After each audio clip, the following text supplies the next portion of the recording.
to talk about the opening of the ACC. We're going to start this year brand new schools in the ACC. Cal on Friday, and then a very dangerous Stanford team on Sunday. We just like danger. That's what we were preparing all preseason for this conference opening. So, have a few statements. Yeah, just a big thanks to everybody here and Carnation. Just I thought Sunday was really impressive, and of course we didn't play as well as we would have liked to, but I've gotten texts and feedback from so many people that it looked amazing on TV, and our crowd was, even being down there, the crowd was into it the entire match, which was really impressive. Even when we weren't playing well, it's like we scored a point and felt like we were in the match. So really fun atmosphere and a lot to build on, and really proud just of where this program is, and excited. The beauty of volleyball is we have 25 some games, so excited to have another chance on Friday. Yeah, Cal, they're both really good. Cal has a really great player. She was the Pac-12 Freshman of the Year, so she's going to be super hard to stop. And then Stanford is ranked third in the country, and they're just, I don't know if there's been very many years they've been outside of the top 10. So a really, really impressive program and a great team that'll be coming here on Sunday. Danny, do you feel like you're in as good a shape as you could be in going into the ACC? Yeah, it does get tough. We've lost to 2 top 5 opponents, so that's not like we've taken these bad losses. It's just when you get swept both times, maybe a little doubt creeps in. That'd be the only thing I'm thinking, how we're not in great shape. But I love this team. We got to figure a couple things out, but we have a lot of great players and potential to be really scary long term. And the goal is to be our best in December, and that's why we tested ourselves early to learn a lot. You've said time and time again just how good the ACC is this year. Just how much has the 2 schools that you will play this week in the West Coast side of things elevated the conference? Well, it was huge.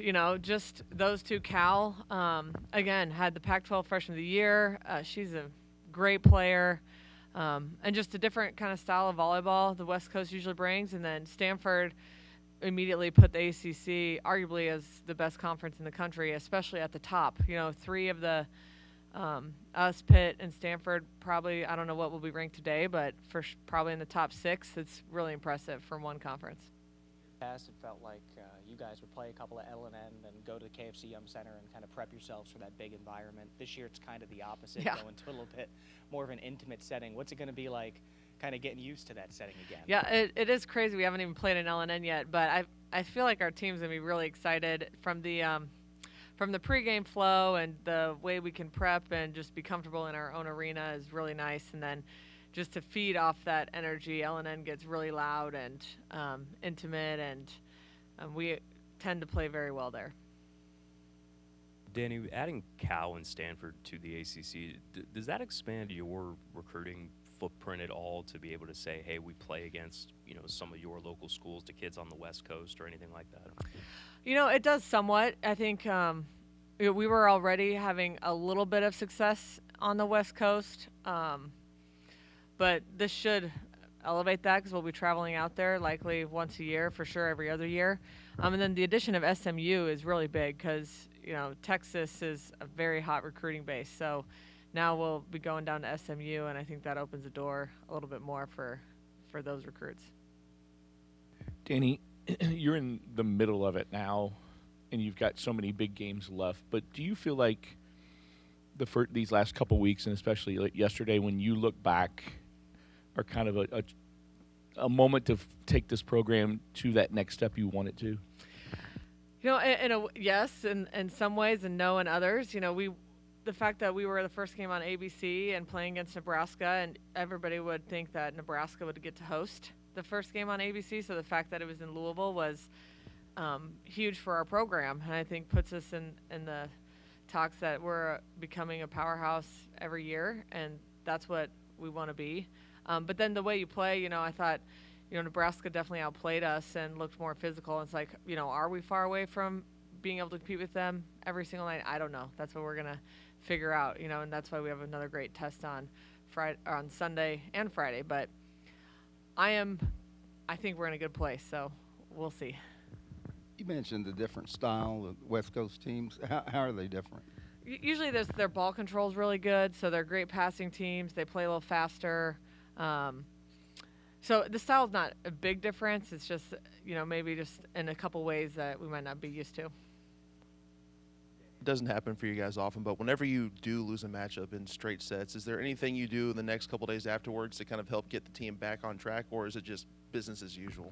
A lot of times it's business as usual. You don't want to overanalyze every single loss, but we do look at stats pretty hard, and when we break down film, it's like, where are the big weaknesses? And I think Nebraska, we knew some of our weaknesses, and they really exposed them, and so we'll try to figure out some tweaks we can do to improve those, and maybe make a few adjustments. Danny, you mentioned some players last week that you thought were really starting to come along. Can you go over them again and tell us exactly who you think is going to be, even better now later on than they are now? Yeah, Sophia Maldonado-Diaz, the transfer from Arizona, she's, hitting at a high percentage, and, she didn't come here till July, so she really has only been here, 2 full months, and, she does some really impressive things, and I think the more comfortable she gets, she's going to be a force late in the year. I think Reese Robbins has played great. Statistically, she's been really good. And then I think our freshman setter Nayalis Caballo has been solid and continues to improve each match, which usually freshman setters in particular take a little bit of time, and you might take a couple lumps. And what you're looking for is just a quick improvement from match to match. But, DeBeer came alive yesterday. I think she was pretty dominant, and so that was good to see. And Charity, maybe didn't have her best match yesterday, but she's been having a phenomenal year. So I'm really excited to get those two playing great together, and then I think we can be pretty unstoppable.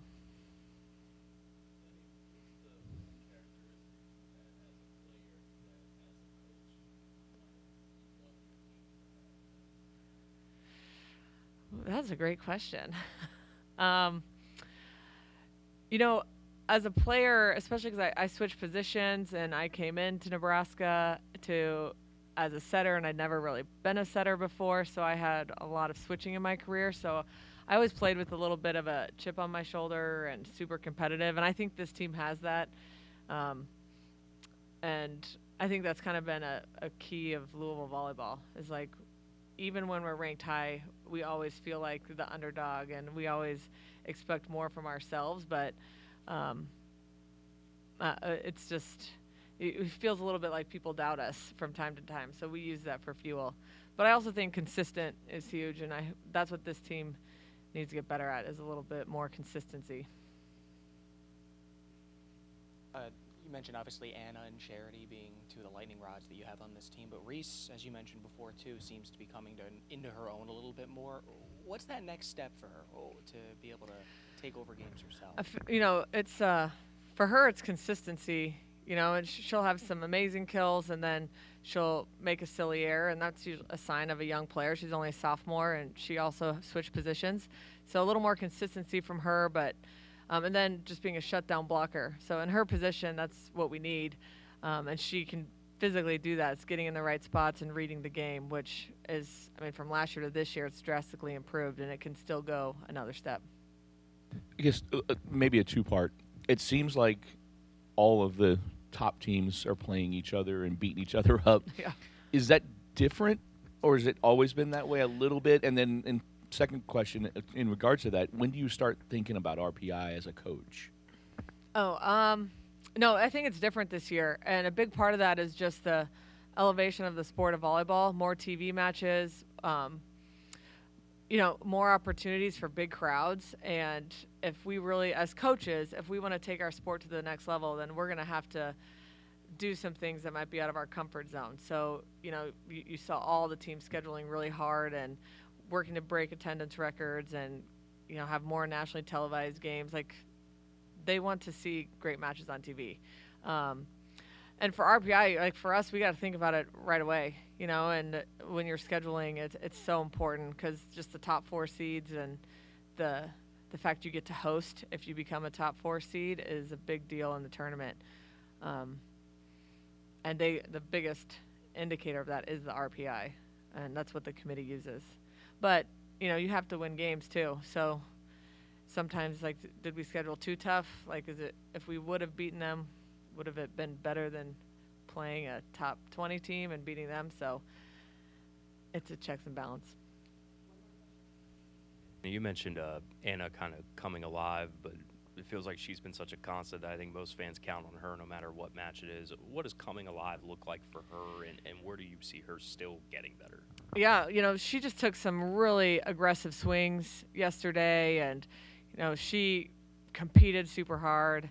I thought she was good with her selection, too. Like, you saw her bounce the ball cross, you saw her tool the block line, so just really impressive with her range yesterday. And for her to continue to be a rock for this team, it comes with back row passing. You know, we got aced 7 times yesterday in games 1 and 2, and that's hard to overcome against a great team. And it's very tough to carry the load offensively, defensively, and from a passing standpoint.